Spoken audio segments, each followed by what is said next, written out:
Dear students, a very warm welcome to all of you in my today's lecture of Operations Research. In today's lecture, we will discuss upon the topic critical path analysis. यानी कि आज के lecture में हम cover up करेंगे about the critical path analysis. क्या concept है और क्या ऑब्जेक्टिव है क्रिटिकल पाथ एनालिसिस का? The main objective of critical path analysis is to estimate the total project duration and to assign starting and finishing times to all activities involved in the project. यानी कि जो project आपके पास available है उसके reference में आपने क्या कर रखा है, उसको डिफरेंट टाइप की एक्टिविटीज़ में डिवाइड कर रखा है। तो हर एक पर्टिकुलर एक्टिविटी के रेफरेंस में उसके स्टार्टिंग टाइम और उसके फिनिशिंग टाइम को असाइन करने के लिए और उसके साथ साथ टोटल प्रोजेक्ट ड्यूरेशन को एस्टिमेट करने के लिए हम क्रिटिकल पाथ एनालिसिस का यूज करते हैं। और यही इसका मेन ऑब्जेक्टिव भी होता है। हमें एक प्रॉपर प्रोजेक्ट दे रखा होता है, उसको डिफरेंट एक्टिविटी में डिवाइड कर किया होता है और हर पर्टिकुलर एक्टिविटी को परफॉर्म करने में कितना टाइम लगेगा इसके रिगार्डिंग इंफॉर्मेशन अवेलेबल होती है। अब हम क्या करते हैं, क्रिटिकल पाथ एनालिसिस का यूज करते हुए हर पर्टिकुलर इवेंट के रेफरेंस में उसके स्टार्टिंग टाइम और उसके फिनिशिंग टाइम और उसके साथ साथ हर एक्टिविटी के रेफरेंस में भी उसके स्टार्टिंग टाइम और उसके फिनिशिंग टाइम को कैलकुलेट करते हैं, डिटरमाइन करते हैं और उसके साथ साथ हम ये पता करते हैं कि टोटल प्रोजेक्ट को कंप्लीट करने में कितना टाइम खर्च होगा। ये सब पॉसिबल हो पाता है किसके बेसिस पर? It is possible only on the way of the critical path analysis. इसके लिए क्या करना पड़ता है, हमें प्रोजेक्ट शेड्यूलिंग को फोकस करना पड़ता है। क्रिटिकल पाथ एनालिसिस में प्रोजेक्ट को प्रॉपर शेड्यूल किया जाता है और प्रोजेक्ट शेड्यूलिंग के रेफरेंस में हमें कुछ पर्टिकुलर फैक्टर्स को कंसीडर करना जरूरी है। उन पर्टिकुलर फैक्टर्स में सबसे पहला फैक्टर है that is the total completion time of the project. Second one is the earlier and latest start time of each activity. तीसरा है critical activities and critical path और चौथा है प्लॉट फॉर ईच एक्टिविटी। जब हम total completion time of the project और earlier and latest start time of each activity की बात करते हैं तो इसको हम प्रोजेक्ट इवैल्यूएशन रिव्यू टेक्निक में काउंट करते हैं। और जब हम क्रिटिकल एक्टिविटीज और क्रिटिकल पाथ को डिटरमाइन करते हैं तो इसको हम क्रिटिकल पाथ मेथड में डिटरमाइन करते हैं। लेकिन कंप्लीटली ये क्रिटिकल पाथ एनालिसिस में इंक्लूड की जाती है। फ्लॉट जो होता है that is the free activity कि कितना टाइम फ्री रहा हर एक्टिविटी के रेफरेंस में, उसको काउंट करने के लिए हम फ्लॉट्स को कैलकुलेट करते हैं। अब जब हम कैलकुलेशन को आगे बढ़ाएंगे यहाँ पर तो हमें डिफरेंट टाइप के नोटेशंस का यूज करना पड़ेगा। तो जो नोटेशंस रहेंगे मैं बार बार उसको आपको डिफाइन तो नहीं कर सकता, ठीक है। तो उन नोटेशन को मैं एक ही बार में आपको यहाँ डिफाइन कर दे रहा हूँ कि जो जो नोटेशंस हमारे द्वारा यूज किए जाएंगे उनके मतलब क्या रहेंगे। डिफरेंट एक्टिविटीज हैं, डिफरेंट टाइप की इवेंट्स हैं, उनको हमें नोट डाउन करना पड़ेगा again and again for the purpose of our calculation. तो उसके लिए डिफरेंट नोटेशंस हैं, उनके मतलब कुछ इस तरीके से रहेंगे। एक नोटेशन रहती है दैट इज द EI।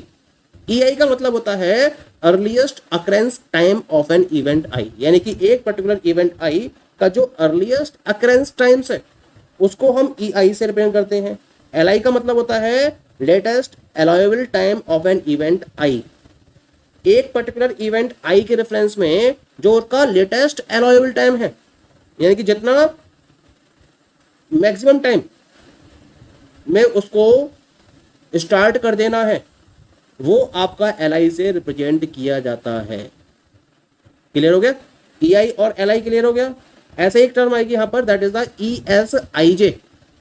अच्छा, I अगर केवल I आ रहा है तो ये इवेंट को डिफाइन करेगा और IJ दोनों एक साथ आ रहे हैं तो ये एक्टिविटी को डिफाइन करेगा।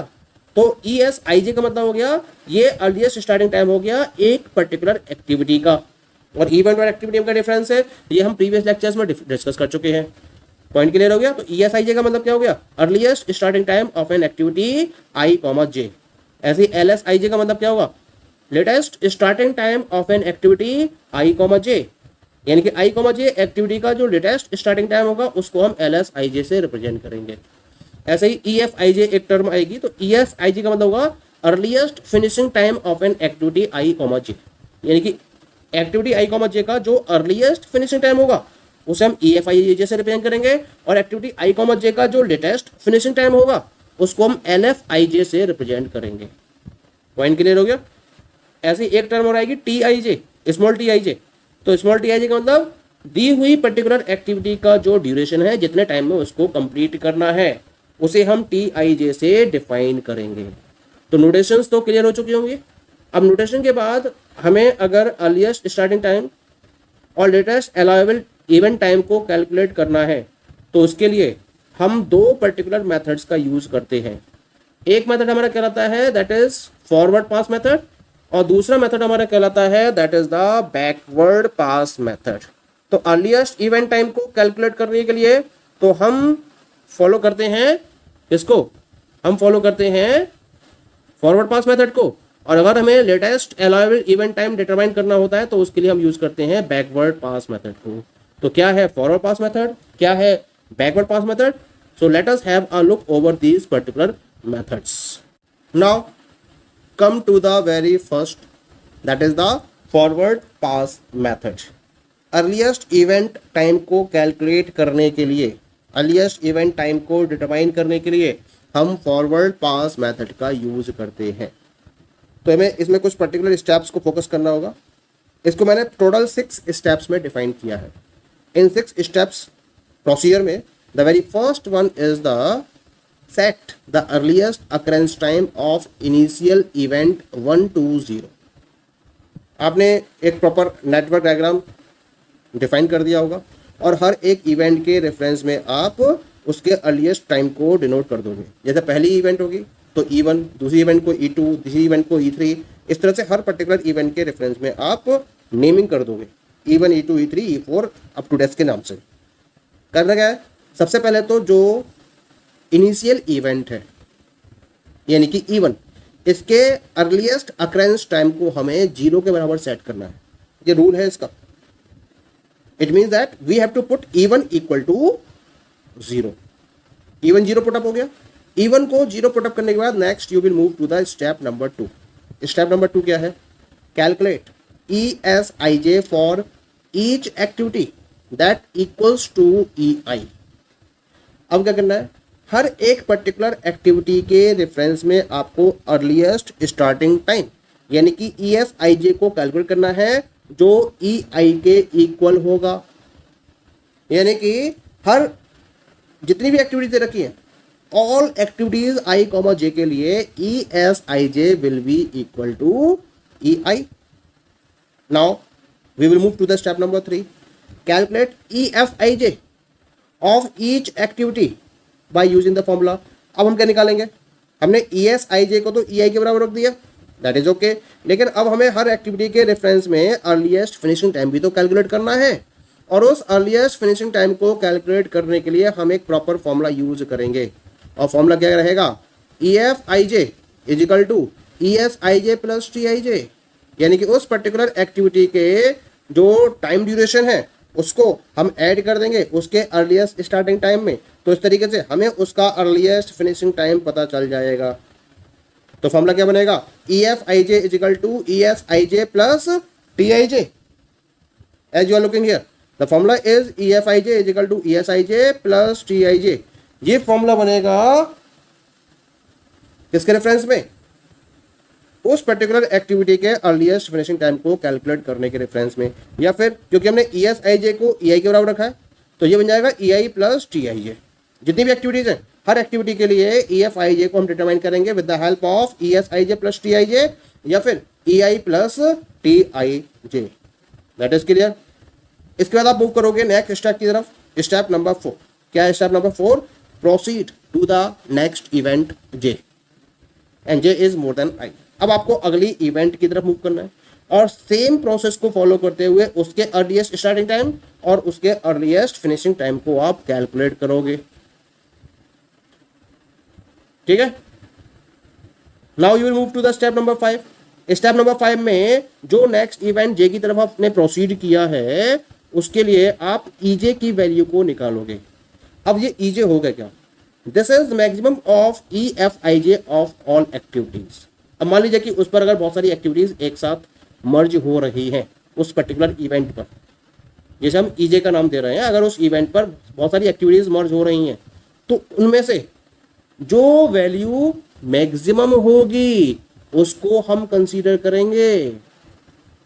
तो उस पर्टिकुलर इवेंट जे के लिए अगर मुझे ईजे की वैल्यू निकालनी है तो ये मैक्सिमम होगा किसके बराबर, ई एफ आई जे, या फिर मैक्सिमम होगा e i plus t i j for all immediate predecessor activities, यानी कि उससे पहले जो भी एक्टिविटीज उस पर मर्ज हो रही हैं हर एक के रेफरेंस में आप डिटरमाइन करोगे ई i plus t i j की वैल्यू, और जिस पर्टिकुलर इवेंट के रेफरेंस में, जिस पर्टिकुलर एक्टिविटी के रेफरेंस में ई i plus t i j की वैल्यू मैक्सिमम होगी हम उसी को कंसीडर करेंगे और उसे हम ई जे के बराबर लिखेंगे। ये पॉइंट भी हमें ध्यान रखना है जब हम अर्लीस्ट स्टार्टिंग टाइम और लेटेस्ट स्टार्टिंग टाइम को डिफरेंट इवेंट्स के डिफरेंस में कैलकुलेट करेंगे। तो ई जे की वैल्यू हमेशा maximize of E F I j के बराबर होगी अगर दो से ज्यादा एक्टिविटीज मर्ज कर रही हैं। पॉइंट क्लियर हो गया? And now you will move to the step number 6। Step number 6 क्या है? For last event N, E N is calculated by formula.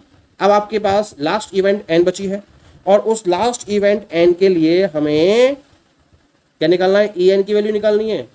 तो उस ई एन की वैल्यू को कैलकुलेट करने के लिए, अर्लीस्ट स्टार्टिंग टाइम की वैल्यू को कैलकुलेट करने के लिए हम फॉर्मूला का यूज करेंगे E N is equal to maximize of E F I J. Same वही है, यानी कि जो भी उससे प्रीडिसेसर एक्टिविटीज होंगी उनमें से जिस प्रीडिसेसर एक्टिविटी की वैल्यू मैक्सिमम होगी, जिस प्रीडिसेसर एक्टिविटी के रेफरेंस में ई की वैल्यू मैक्सिमम होगी, ई एफ आई जे की वैल्यू मैक्सिमम होगी, उसको हम ई एन के इक्वल रखेंगे।